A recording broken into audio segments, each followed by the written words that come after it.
I know it's been a while since we visited our beloved Imperial Guardsmen, but it's time to return to another famous regiment of the Astra Militarum.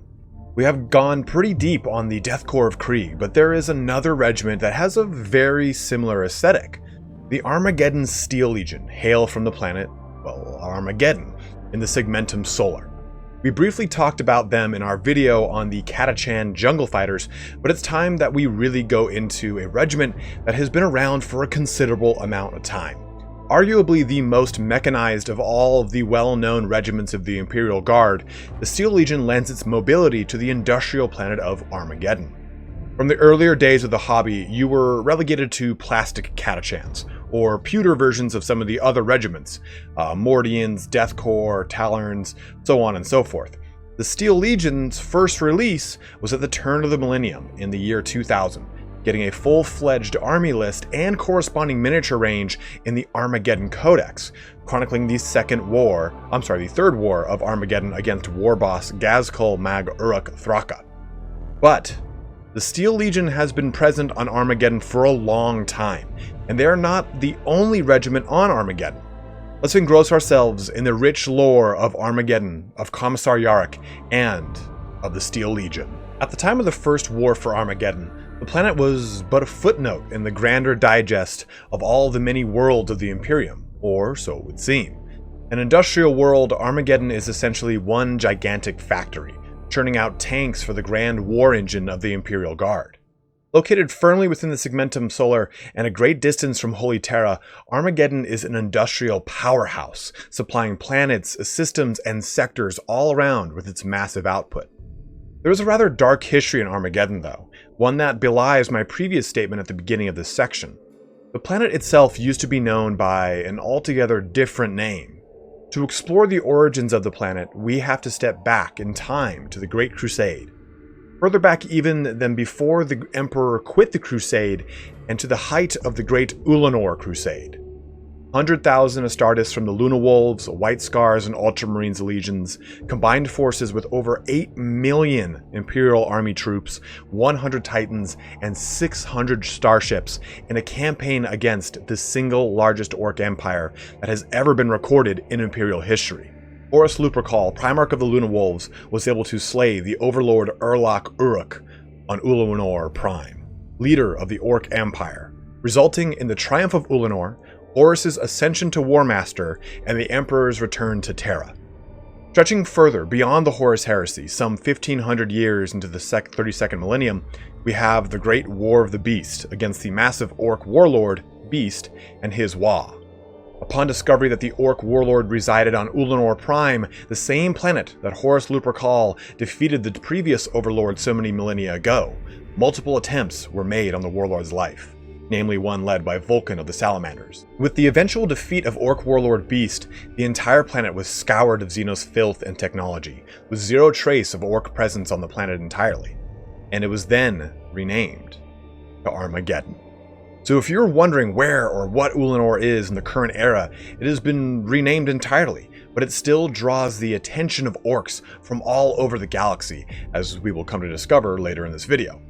From orbit, Armageddon seems to be a similar planet to pre-Terra Earth, but the many years of industry have reduced the planet to a desolate wasteland with brackish oceans and polluted ozone. Just like many of the other worlds that prestigious regiments hail from, life outside of the hive cities of Armageddon is unlivable due to the extremes of the environment. This proved for some amazing training grounds for the Steel Legion, the entire regiment wearing rebreather masks, similar again to the Death Corps of Krieg, with the higher ranking officials like commissars, generals, colonels, and what have you, having their masks fashioned into grimacing skulls with a rictus grin. Now with that being said, the training regiment of the Steel Legion is nothing out of the ordinary. They follow the standard Imperial Guardsman regimental training doctrine. What they do have above other regiments is their ability to fight in highly inhospitable climates, especially toxin-filled ones, as their atmosphere matches well with such environs. The behemoth of industry that Armageddon was also lent itself to a regiment that was outfitted with fresh lasguns at every turn, not antiquated salvaged weapons from the battlefield like some of the other regiments have.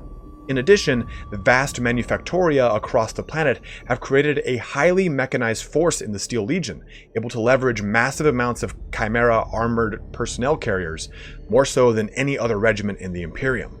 And for this reason, you have Chimeras attached to most platoons and squads within the regiment itself. And while we do know the Steel Legion for their active duty throughout the Wars of Armageddon, namely the third one, they still do have some remarkable engagements leading up to those wars. It's hard to conceptualize because, so much of the lore of Warhammer 40,000 actually happens in, 40,000 in the 40th and 41st millennia, but the Steel Legion helped stop a rebellion on the planet of Castle in the year 776 of the 36th millennium. Castle was ruled over by a religious oligarchy of sorts. Supreme Pontiff Scalen held the planetary governor position of the Agro world, instilling the rule of an imperial cult known as the Way of the Emperor's Flesh. The imperial cult, or Cult Imperialis, dictates that there is only one true religion of the Imperium, and all other religions, even ones that venerate the Emperor, are essentially heresy. So you can imagine that a cult that is a denomination of sorts would not go over well. Rumors abound Castle were that the pontiff believed the Way of the Emperor's Flesh to be the one true religion, and that would eventually lead to a rebellion against the imperial cult to supplant it with its faith. Rumors abound Castle were that the pontiff believed that the Way of the Emperor's Flesh to be the one true religion, and that he would also eventually lead a rebellion against the imperial cult to supplant it with his beliefs. This eventually seeped its way to Colonel Keist of the Armageddon 16th Steel Legion, stationed on the planet. As his investigation into this heresy was underway, Scalen reacted by rebelling against the High Lords of Terra, staging a coup of the loyalist elements of the government and attempting to begin a crusade against the Imperium. East responded immediately and mobilized the 16th Steel Legion across the planet, chimeras thundering through the streets and right up to the planetary capital of Port Castle. The colonel used superior tactics and armament to quell the poorly armed forces around the capital, sending half of his forces to the spaceport and a communication center. Securing this, they would prevent any further misinformation to the greater populace, and shut down any orders to redirect the planet's defensive batteries against loyalist forces. The other half pushed on to the Divine Palace of the Supreme Pontiff, which is a pretty haughty name that already reeks of heresy before the Steel Legion arrived, right? Scalen's personal bodyguard and an old Leman Russ battle tank guarded the palace. They were handedly dealt with by the far tougher and well-trained Steel Legion. In total, the rebellion lasted 6 hours, and Colonel Keist was well commended for putting the revolt down with minimal casualties and at such a fast pace. While the Castle Rebellion is a standout engagement, it pales in comparison to the Wars of Armageddon that the Steel Legion is truly known for. Starting in the year 444 of the 41st millennium, Angron, the demon primarch of the World Eaters, besieged the industrial colossus of Armageddon, with thousands of bloodletters of corn and over 50,000 World Eaters, seeking to add the planet to his own personal kingdom in the material world. And this is one of the largest forces of World Eaters to have graced the Imperium since the days of the Dominion of Fire, 2 millennium earlier, with a similar-sized force. Mounting the Space Hulk Devourer of Stars, Angron was able to transport all of his Khorne Berserkers to the entire Armageddon system. Across Armageddon, there were revolts on both major continents, Armageddon Prime and Armageddon Secundus. While these did set up red flags, there were no reinforcements deployed to the planet, as both the stationed Steel Legion elements and the Planetary Defense Force were deemed enough to deal with the rebellion. When Angron attacked, the planet was not prepared. Rather than going into detail about the first war of Armageddon, I'll just kind of get to the quick details here because it's a pretty big and in-depth engagement. Each one of these wars of Armageddon is, and as I will mention many times going forward, trust me, they each deserve their own video. But the overrun planet was entirely beset by demonic forces, and Imperial relief elements finally arrived pretty far into the fight. Logan Grimnar, at the head of multiple companies of Space Wolves and an entire brotherhood of Grey Knights, arrived to aid the Steel Legion entrenched throughout the planet.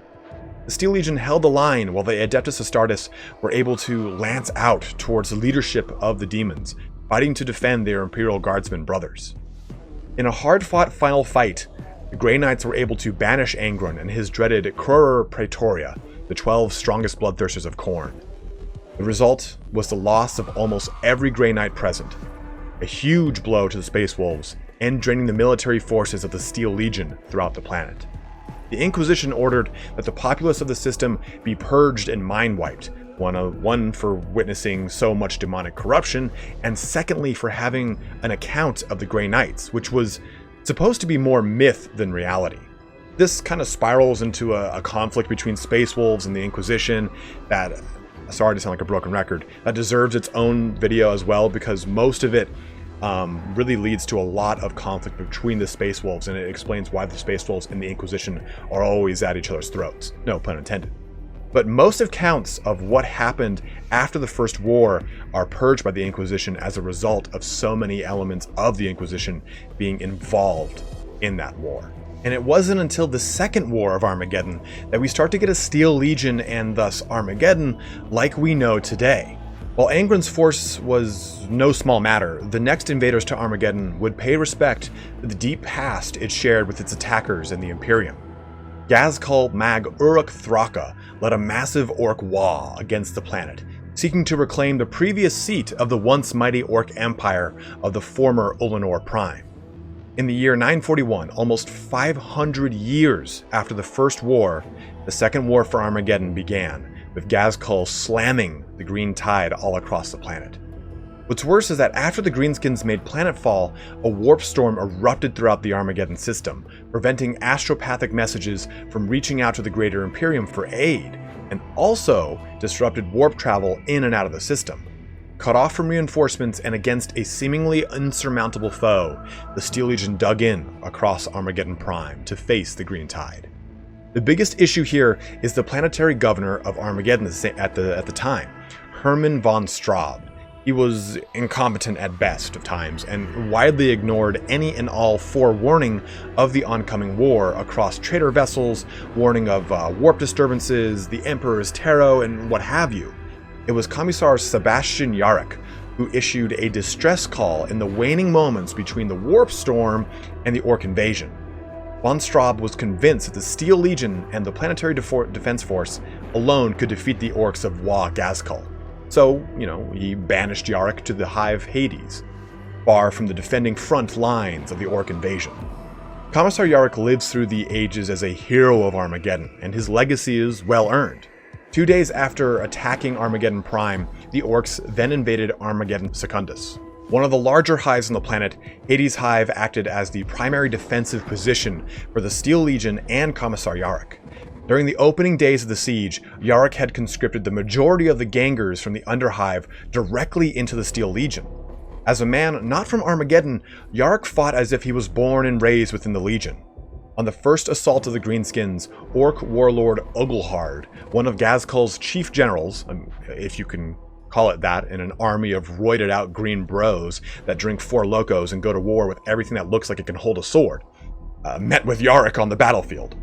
The warlord immediately grabbed Yarrick's arm with his power claw, severing it at the elbow and brandishing it for all the Orcs to see, wild cheering coming from the assembled Wa.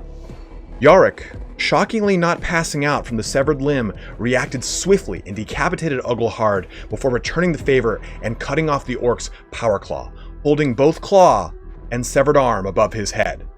The Orcs quivered in fear, and this emboldened the Steel Legion, who surged to meet their attackers head-on, spurred on by nut-crushingly awesome actions of Commissar Yarrick. As the legend goes, Yarrick didn't pass out from his wounds until after the initial assault was repelled from the walls of Hades Hive. But Yarrick's badassery doesn't end there.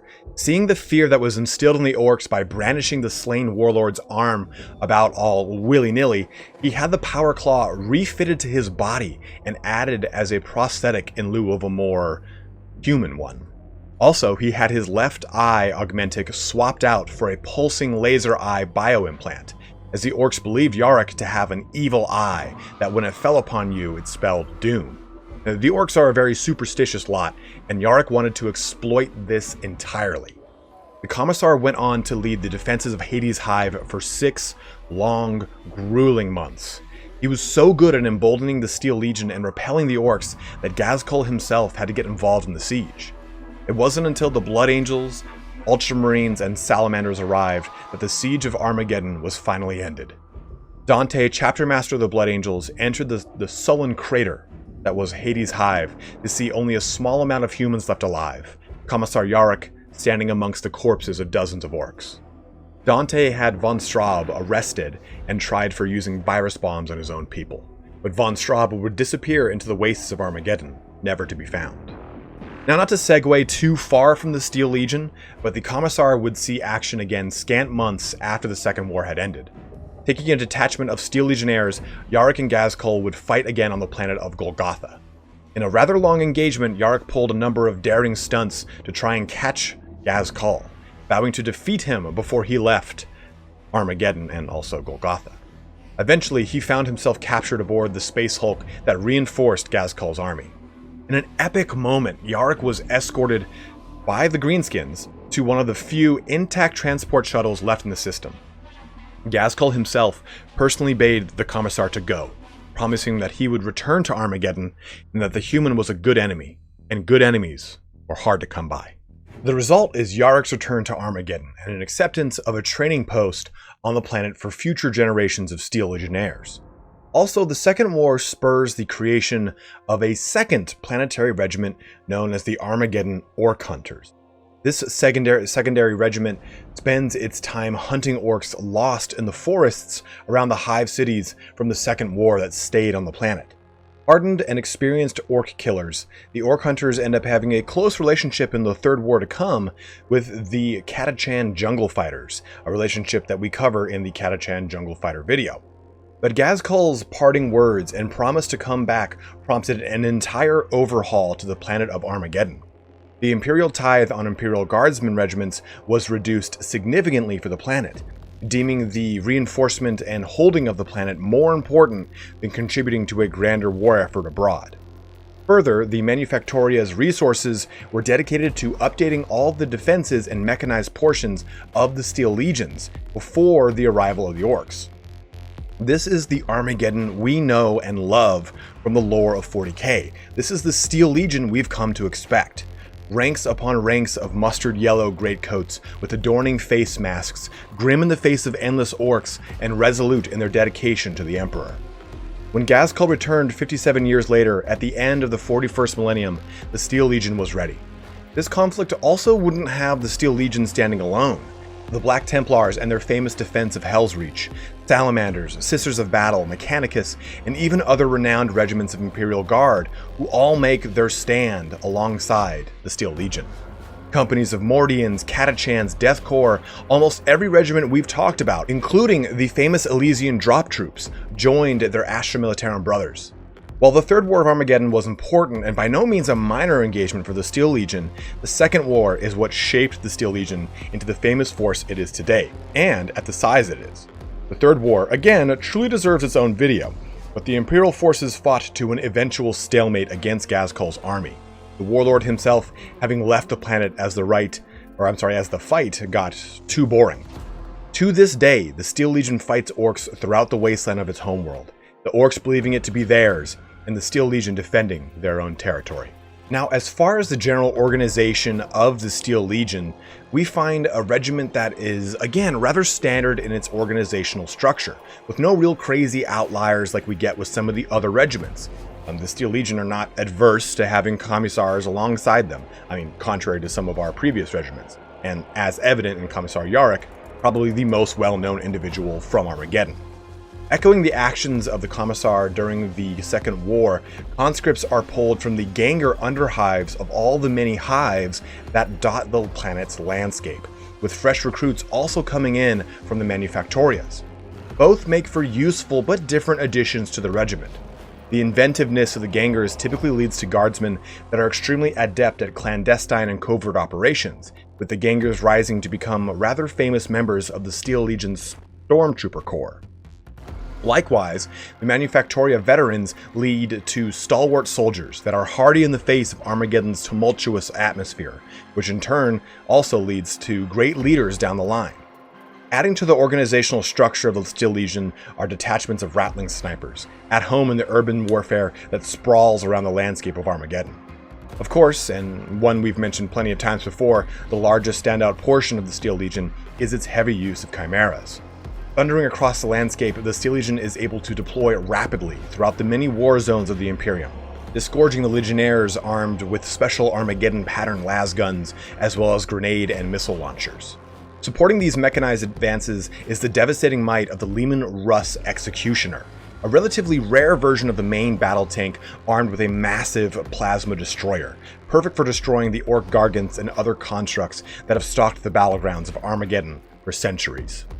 But let's take a look at the uniform of the Steel Legionnaires of Armageddon, because it's one we've touched on during the Death Korps of Krieg, but deserves its own dissection.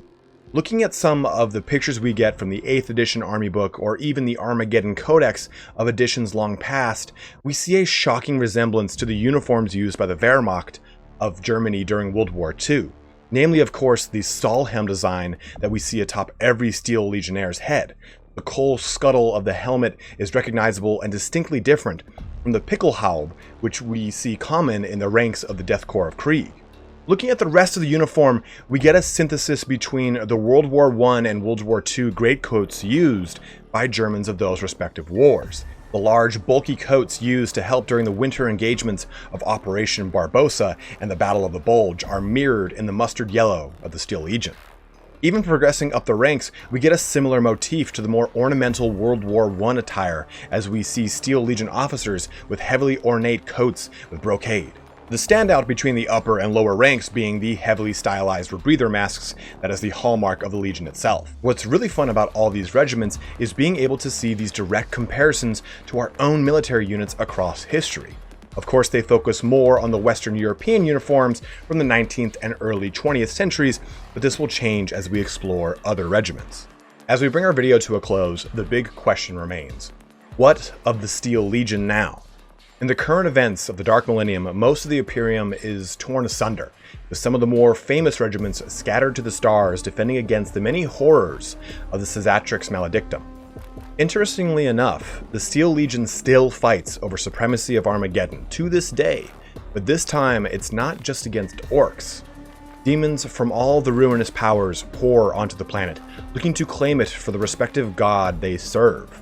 Still, the Steel Legion fights on, cut off from reinforcements and against all odds once more. In truth, the orcs and humans would band together to fight the demons off in a unified front against a common enemy. These alliances would not last for long, but I think even the Steel Legion knew that the planet belongs to the orcs far more than the demons, though common ground was found time and time again. That is until two massive Tzeentch and Khornate forces landed on the planet, fighting amongst themselves. The Steel Legion took cover deep in the hives and blasted wasteland of Armageddon. By the time Noctis Aeterna had become navigable, 9 Space Marine chapters under the command of the Salamanders were sent to the planet to relieve their former charge. To their surprise, half the planet had been completely warped into a twisted landscape, part industrial world and part demon world. The Space Marines fought bitterly, aided by the Steel Legion, to defeat the forces of the World Eaters. They were successful in ending a ritual that would have brought Angron back into the world once more. While the Steel Legion does not have a heavily distinctive nature like some of the other regiments we've discussed, they're still a regiment with a vast pedigree and a history of excellence, fighting bitterly to defend their home planet. Throughout the many wars of Armageddon, the Manufactoria would churn out fresh tanks from their production lines straight onto the battlefield, the mechanized fury of the Steel Legion being brought to the fore time and time again. With the future of the Imperium on a razor's edge, we have yet to see the last of the Steel Legion and Commissar Yarrick, both of which play pivotal roles in the storyline to come. I want to thank you guys so much for joining me in this video here today. I know a lot of you have been hankering for another Imperial Guardsman video, so wanted to get this one out ASAP. Now, our next one will be on the Elysian drop troops, as I believe that is one that is pretty heavily requested. But go ahead and comment below if there's another regiment you're dying to hear about, and I'll just add it onto the list. But as always, guys, thank you so much for watching here today. Have a good one, and take care.